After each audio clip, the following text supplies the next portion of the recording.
name's Tom Lewis. I'm a partner in a small Tasmanian-based consultancy, and I work largely in the post-farm gate food sector, increasingly in the area of helping people work together.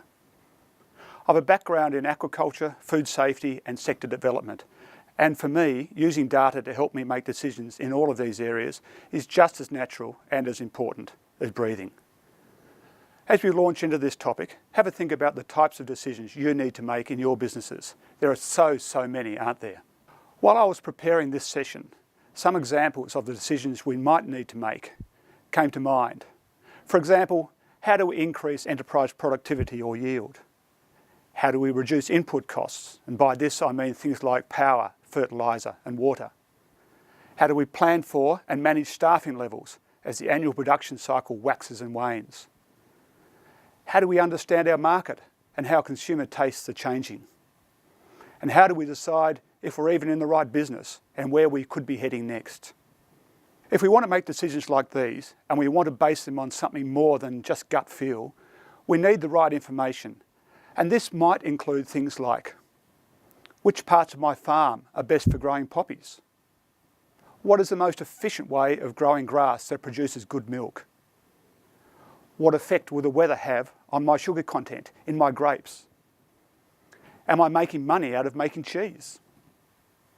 What do people think of my new line of yogurt?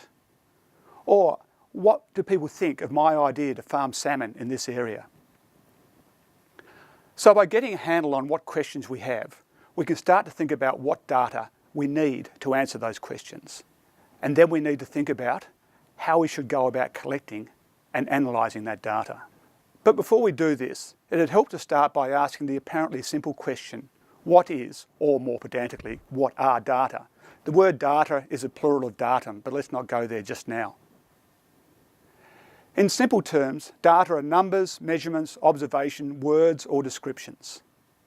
And so, if we know the questions we need to answer, we can work out what information will help us answer them. And then we can decide what things we need to measure or who we need to talk to generate the data that will give us that information. Now, to help us get a feel for this, let's work through our example questions from earlier. We have the questions, but what do we actually need to know? So, which parts of my farm should I use for growing poppies? Well, what is known about growing poppies? What is the most efficient way of growing grass that produces good milk? What is known about how grass affects milk production? And what do I need to measure to determine how I grow this type of good grass? What effect will the weather have on the sugar content in my grapes? Well, what do we know about the effect of weather on sugar content? Can we just predict the weather and predict this? Or do we need to measure actual sugar content as we go? Am I making any money out of making cheese? Well, what are all my costs, from capital to production to distribution? How do I measure these? Can I sell my cheese for more than it costs to make and distribute it? And is this profit enough to justify the effort? What do people think of my new line of yogurt? Do they like it? What would they pay for it?